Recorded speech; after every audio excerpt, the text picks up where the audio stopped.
Ang pula-pula, ang pula-pula ng bulaklak.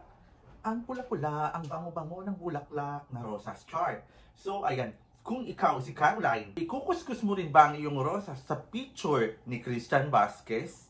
Nagulantang ang buong netizens. Siyempre, ang actor na si Christian Vasquez, dahil isa sa kanyang fans ay nag-comment sa kanyang TikTok account na si Caroline na sinabing, naalala ko noon, halos magkaedad lang tayo, naglalak ako ng kwarto para lang ikuskus sa rosas ko, taas baba ang picture mo na nakabrief.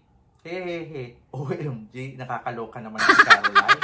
Bukod dyan, nagbigay ng reaction si Christian Vasquez. So, i-watch muna natin.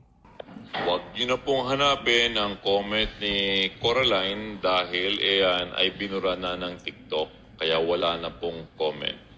Hindi po kinaya ng TikTok ang comment niya at hindi ko rin po kinaya. Pero mas hindi kinaya ni TikTok kaya binura ni TikTok. Naku po, huwag mo nang alalahanin at huwag mo na rin ipaalala. Alam mo kung bakit? Kasi tingnan mo to. Si TikTok nga mismo ayaw na niyang maalala. Tinanggal niya yung video. Ayan. Community guidelines tuloy ako dahil sa comment ni Coraline. Huwag na nating alalahanin yun, ha? Kalimutan na natin yung sinabi niya. Para mas maganda siguro yung tulog natin.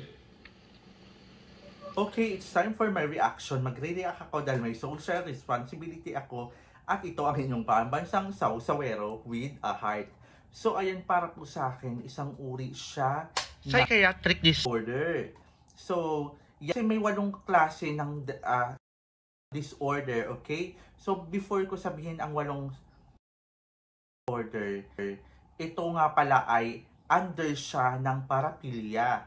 Ito ay yung objectaphilia, yes, is a group of paraphilia characterized by romantic attraction focused on particular inanimate object. Individuals with this attraction may have strong feelings of love and commitment to certain items, structures of their fixation. For some, close emotional relationship with humans are incomprehensible. Some object individuals. Ito guys, yung parang nagkakaroon sila ng force sa mga bagay-bagay, tas may feeling sila, yung mga tipong ganun.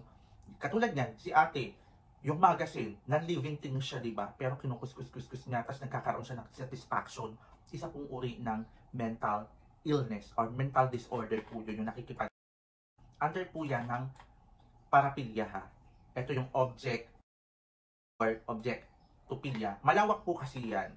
So, sa mga susunod na topic na natin yan sasabihin, kasi yung paraphilia kasi sa DSM-5, ayan ang napag-aralan ko if I'm not mistaken, 8 siyang paraphilias listed in the DSM-5 and include pedophilia, exhibitionism. Yung pedophilia, ayan yung nakikipagseksaan. Exhibitionism, ayun kung ano-anong mga pinagagawa. Voyeurism, sexism, frotteurism, fetishism, at transvestic fetishism. So, ayun, ang lawak, di ba, ng DSM-5. So, sa mga susunod na natin yung itatopic, no? So, syempre, for sure, mga lalabas ng mga issue dyan. So, one by one lang tayo kasi maluloka kayo, kahit ako naluloka ako. Pag binabasa ko yung mga ganyang klaseng sakit, or mga disorder. So, ayan, tatanong, ano yung paraphilia?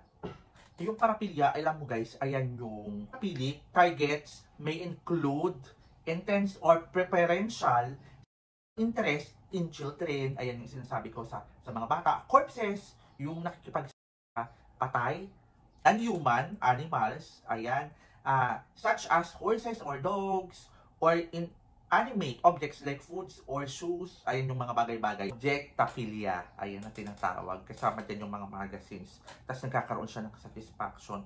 So kayo, anong sakit meron kayo, Char? Well, anyways, para sa akin, ayan, nagagamot naman yan. So, ikaw na lang ang tutulong sa sarili mo, di ba?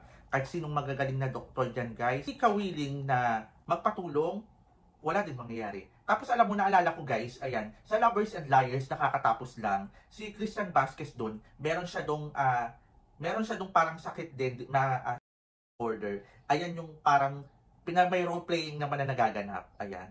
Exhibitionism naman siya na kung yung part niya kung napanood nyo yun, kung ano-ano mga national costume, mga costume, iba't ibang klase, doon siya nag-enjoy habang yung kanyang jowa. So, ayan. Sana may natutunan kayo at good evening sa inyong lahat. At ingatan ang inyong mga rosas. Char!